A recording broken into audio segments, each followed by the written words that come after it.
Hi friends, இன்றைக்கி மே 30 வியாழக்கிழமை சிறகடி காசை சீரியலில் என்ன நடக்க போகுதுன்றதை பற்றி இப்போ பார்த்துடலாம். இப்போ சிறகடி காசையில் பார்த்தீங்கன்னா மீனாவுக்கு காய்ச்சலாக இருக்கிறதுனால மீனாவை விஜயா ரூமில் தூங்க சொல்லிட்டாரு அண்ணாமலை முத்து மனோஜ் 3 பேரும் ஒரு ரூமில் தூங்குறாங்க. இங்கே பார்த்தீங்கன்னா மீனா விஜயா ரோகிணி 3 பேரும் ஒரு ரூமில் தூங்குறாங்க. மீனா தூங்க போகும்போதே இந்த மாதிரி விஜயா மீனாவை குத்தி காட்டுற மாதிரி பேசுகிறாங்க. கண்டவ கூடலாம் படுக்க வேண்டியதாக இருக்குது அப்படின்ற மாதிரி விஜயா சொல்கிறாங்க. உன்னை மீனா கீழே பாய் போடுறாங்க. அத்தை, எனக்கு எப்போவுமே கீழே படுத்து தான் பழக்கம், நான் கீழேயே படுத்துக்கிறேன் அப்படின்ற மாதிரி சொல்கிறாங்க.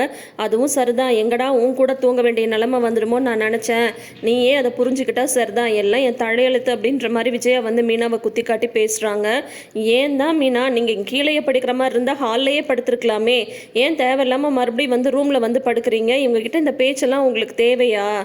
என்ன தான் போங்க, இந்த மீனா மாதிரி இவ்வளோ சகிப்புத்தன்மைலாம் இந்த காலத்தில் யாருக்குமே இருக்காதுங்க, இருக்கவும் கூடாது. தேவையான இடத்துல தேவையான நேரத்தில் சகிச்சிக்க வேண்டியதான். இருந்தாலும் எல்லாத்த விட நம்மளோட சுயமரியாதை ரொம்ப ரொம்ப முக்கியம். இங்கே பார்த்தீங்கன்னா அண்ணாமலை ரூமில் முத்துவும் மனோஜும் படுத்துட்டு இருக்காரு இல்லையா. மனோஜ் தூங்க போகிறாரு. அவங்க அப்பாட்ட சொல்கிறாரு, அப்பா சின்ன வயசுலலாம் நீ கொரட்டை விடுவல, இப்போல்லாம் கொரட்டெல்லாம் விடாதப்பா, கொரட்டை விட்டாலும் என்னால் தூங்க முடியாது சரியா அப்படின்ற மாதிரி சொல்கிறாங்க.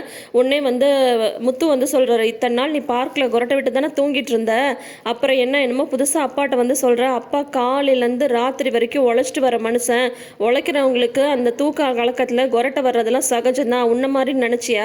அப்பா உனக்கு திருப்தியாக எப்படி தூங்கணும்னு தோணுதோ அப்படி தூங்குப்பா அப்படின்னு சொல்லிட்டு முத்து சொல்கிறாங்க.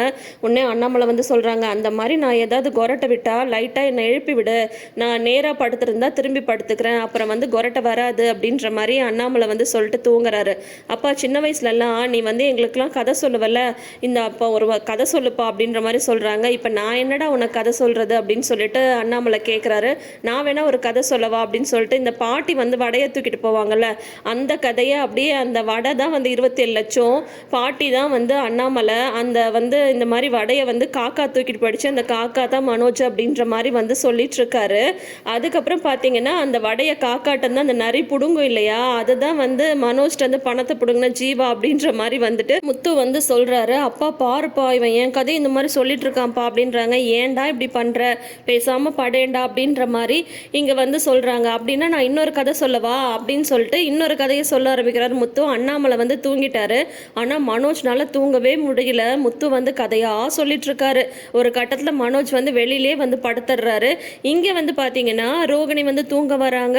வாமா, நல்ல வேலை நீ எங்கே இவ கூட படுக்க வேண்டியது வந்துடுமோன்னு நினச்சேன் அப்படின்ற மாதிரி சொல்கிறாங்க. ஓ, அதுக்கு தான் என்னை கூப்பிட்டீங்களா ஆண்டி, என் மேலே இருக்கிற அக்கறையில் இல்லையா அப்படின்ற மாதிரி ரோகிணி கேட்குறாங்க. சச்சா அப்படிலாம் இல்லைம்மா, உன் மேலே இருக்கிற அக்கறையில் தான் அப்படின்ற மாதிரி சொல்கிறாங்க. அதுக்கப்புறம் ரோகிணி பக்கத்தில் படுத்துக்கிறாங்க. மீனா இவங்க பேசுகிறதுலாம் கேட்டுட்டும் கேட்காத மாதிரி கீழே படுத்துட்டு இருக்காங்க. என்ன மீனா நீங்கள்? அதுக்கப்புறம் பார்த்தீங்கன்னா ரோகிணி தூங்கினா நம்ம விஜயா தூங்கவே முடியல, அவ்வளோ கொரட்டை விடுறாங்க. இவங்களும் ஆண்டி எழுந்துருங்க, திரும்பி படுங்க அப்படின்ற மாதிரிலாம் சொல்கிறாங்க. ஆனால் அசராமல் கொரட்டை விடுறாங்க விஜயா. ஒரு கட்டத்தில் ரோகிணி வெறுத்து போய் ரூம்லேருந்து எழுந்து போய் ஹாலில் படுக்கலான்னு பார்த்தா அங்கே மனோஜ் படுத்துட்டு இருக்காரு. நீ எங்கே இங்கே படுத்துட்டு இருக்க அப்படின்னதும், அதை ஏன் கேட்குற, முத்து என்னை தூங்கவே இல்லை, கதையாக சொல்லி கொள்கிறான் அப்படின்னதும், நீ ஏன் வெளியில் வந்துட்ட அப்படின்றாங்க. இல்லை எனக்கு அங்கே தூக்கமே வரல அப்படின்ற மாதிரி ரோகிணி சொல்லிடுறாங்க. அதுக்கப்புறம் 2 பேரும் ஹால்லையே படுக்கிற மாதிரி ஆகிடுது. ஹாலில் படுத்தா தூக்கமே வராது, என்ன பண்ணுறது அப்படின்றாங்க. வேறு வழி இல்லைவா அப்படின்னு சொல்லிட்டு 2 பேரும் தூங்குறாங்க. அடுத்த நாள் காலையில் விஜயா அப்படியே பத்ரகாளி மாதிரி உட்காந்துட்டு இருக்காங்க. மீனா பாவம் 7:30 மணிக்கு எழுந்து வெளியில் வராங்க. மகாராணி எழுந்திரிச்சிட்டிங்களா? ஏண்டி இதான் உனக்கு எழுந்திருக்கிற நேரமா? டிஃபன் ரெடி பண்ண வேணாமா? வீட்டில் இருக்கிறவங்களாம் சாப்பிட வேணாமா? உன் மனசில் என்னதான் நினச்சிட்டு இருக்க அப்படின்ற மாதிரி உடனே ஆரம்பிச்சிடுறாங்க விஜயா. அத்தை உடம்பு முடியலன்னு தானே அத்தை படுத்துட்டு இருந்தேன், அதனால தானே அத்தை லேட் ஆகிடுச்சு அப்படின்ற மாதிரி சொல்கிறாங்க. உடனே உடம்பு முடியலன்ற ஒரு சாக்கை வச்சுட்டு நல்லா தூங்கி எழுந்துட்டு வந்திருக்கேன். அப்படி என்ன நீ பெருசாக கிழிச்சிட்டான்னு உடம்பு முடியலன்னு சொல்லிட்டு இருக்க அப்படின்ட்டு வாளுன்னு கத்துறாங்க. அதுக்கு தகுந்த மாதிரி பார்த்தீங்கன்னா இந்த மனோஜோ ரோகிணி வேற வந்துடுறாங்க. டிஃபன் ரெடியா, எங்களுக்கு டைம் ஆகுது அப்படின்றாங்க. இவன் இன்னும் சமைக்கவே இல்லை அப்படின்றாங்க. நான் கடைக்கு போக வேண்டாமா, இந்த மாதிரி இருந்தால் எப்படி, ஏன் டிஃபன் ரெடி பண்ணல அப்படின்னு சொல்லும் போது அண்ணாமலை முத்து எல்லாம் வந்துடுறாங்க. என்ன சத்தம்னு சொல்லிட்டு. நீ என்ன பண்ணிகிட்ருக்க அப்படின்ட்டு அண்ணாமலை கேட்கும்போது, மீனாக்கு ஜுரமாக இருந்ததில்லப்பா, அதனால தான் கஞ்சி வச்சிட்ருக்கேன் அப்படின்றாங்க. பார்த்தீங்களாங்க, அவன் பொண்டாட்டிக்கு மட்டும் வயிறு நிரம்புனா போதும், வீட்டில் இருக்கவங்களாம் யாரும் சாப்பிட வேண்டாம், இந்த மாதிரி வேலைக்கு போகிறவங்கலாம் சாப்பிடாம எப்படி வேலைக்கு போகிறது அப்படின்ற மாதிரி மறுபடியும் கத்த ஆரம்பிச்சிடுறாங்க. உடனே வந்துட்டு ஸ்ருதியும் ரவியும் வந்துடுறாங்க. என்னாச்சு, ஏன் இந்த மாதிரிலாம் கத்திட்ருக்கீங்க அப்படின்னு கேட்கும்போது, இல்லைம்மா இன்னைக்கு வந்து சமைக்கவே இல்லை அப்படின்ற மாதிரி வந்து சொல்கிறாங்க. ஏன் என்னாச்சு அப்படின்னதும், இல்லை ஸ்ருதி எனக்கு இன்னும் உடம்பு சரி வரல அப்படின்றாங்க. போய் ஸ்ருதி வந்து தொட்டு பார்க்குறாங்க. ஐயோ ஆமாம், இன்னும் ஃபீவராக இருக்குது, ஏன் நீங்கள் அதுக்குள்ளார எழுந்து வந்தீங்க, இன்னும் கொஞ்ச நேரம் போய் ரெஸ்ட் எடுக்கலாம்ல அப்படின்ற மாதிரி வந்து ஸ்ருதி வந்து சொல்கிறாங்க.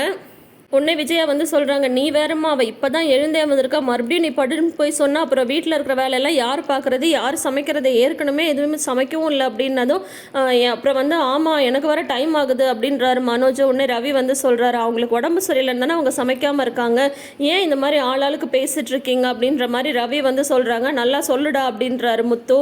உடனே வந்து பார்த்தீங்கன்னா ஸ்ருதி வந்து சொல்கிறாங்க, ஒன்றும் பிரச்சனை இல்லை மீனா, நாங்கள் போய் ரவியோட ரெஸ்டாரண்ட்டில் வந்து சாப்பிட்டுக்கிறோம், நீங்கள் நல்லா ரெஸ்ட் எடுங்க அப்படின்ற மாதிரி வா ரவி அப்படின்ட்டு அவங்க 2 பேரும் கிளம்பிடுறாங்க.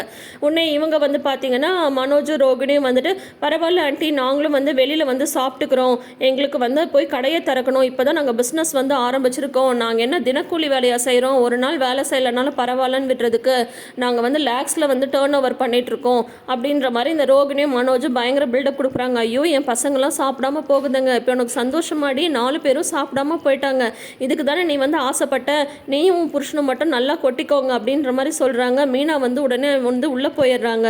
பாத்தியாப்பா எப்படியெல்லாம் பேசுகிறாங்கன்னு சொல்லிட்டு. பாவம் பாவ காலையிலேருந்து எல்லா வேலையும் செய்கிறா, இப்போ என்ன அவனுக்கு வேணும்னா அந்த தொழிலதிபருக்கு வேணும்னா அவன் பொண்டாட்டி தானே சமைக்கணும், ஏன் அவங்களாம் சமைக்கக்கூடாதா அப்படின்ற மாதிரி வந்து எல்லாம் கேட்குறாங்க. இருந்தாலும் அவங்களாம் எதுக்கு சமைக்கணும், அவங்களுக்கு என்ன தலையெழுத்தா அப்படின்ற மாதிரி வந்து விஜயா வந்து சொல்கிறாங்க. இனிமேல் மீனா வந்து வீட்டில் யாருக்கும் எந்த வேலையும் செய்ய மாட்டாப்பா, உனக்கு மட்டும்தான் அவள் வந்து செய்வா, யார் யாருக்கு வேணுமோ அவங்கவுங்கள வந்து செஞ்சுக்க சொல்லுங்கள், அவ்வளோதான் அப்படின்ற மாதிரி முத்து வந்து சொல்லிட்டு உள்ளே போயிடுறாரு. பார்த்தா மீனா வந்து லூஸ் மாதிரி மறுபடியும் வந்து பாத்திரம் கழுவிட்டு இருக்காங்க. என்ன பண்ணுற நீ அப்படின்னு சொல்லிட்டு முத்து வந்து கையை பிடிக்கிறாரு. நெருப்பாக கொதிக்குது ஜுரம், இவ்வளோ ஜுரத்தை வச்சுட்டு நீ எதுக்கு மறுபடியும் வேலை செய்கிற அப்படின்னது. பார்த்தீங்களா யாருமே சாப்பிடாம போயிட்டாங்க, அத்தை மாமாக்காவது சமைக்க வேண்டாமா, பாத்திரம் வேறு இவ்வளோ கிடக்கு அப்படின்றாங்க மீனா. உடனே முத்து வந்து திட்டுறாரு, உனக்கு கொஞ்சம் வந்து அறிவு இருக்கா, நான் பாரு கஞ்சி வச்சுட்டேன், அப்பா வந்து கஞ்சி குடிச்சு அட்ஜஸ்ட் பண்ணிப்பாரு, அம்மா வந்து அவங்களுக்கு ஏதாவது செஞ்சுப்பாங்க, நீ முதல்ல வா நம்ம ஹாஸ்பிட்டல் போகலாம் அப்படின்றாங்க. இல்லைங்க தூங்கி எழுந்தாவே சரியாக போய்டும் அப்படின்றாங்க. இதையே எத்தனை தடவை தான் சொல்லிட்டு இருப்பேன், நெருப்பாக கொதிக்குது, முதல்ல நான் சொல்கிறது கேளுமோ, கிளம்பு ஹாஸ்பிட்டல் போகலாம் அப்படின்ற மாதிரி வந்துட்டு மீனா வந்து அனுப்பி வைக்கிறாங்க. அதோட தொடரும் போட்டு நாளைன்னு காட்டுறாங்க. அதில் வந்து பார்த்திங்கன்னா ரோகிணிக்கு வந்து அவங்க அம்மா கால் பண்ணுறாங்க. அவங்க அம்மா வந்து அழறாங்க. ரோகிணி வந்து திட்டுறாங்க, நான் தான் உன்னை கால் பண்ண வேணான்னு சொல்கிறேன்ல, மனோஜ் வேறு இங்கே இருக்கான், எதுக்காக கால் பண்ண அப்படின்னு கேட்கும்போது, இந்த மாதிரி கிறிஸை வந்து ஹாஸ்பிட்டல் அட்மிட் பண்ணியிருக்கேன் அப்படின்னு அவங்க அம்மா சொல்கிறாங்க. உடனே ரோகிணி வந்து இப்போ எப்படியாவது போய் அவன் கிறிஷை பார்த்தாகணுமே அப்படின்னு சொல்லிட்டு ஹாஸ்பிட்டல் போகிறாங்க.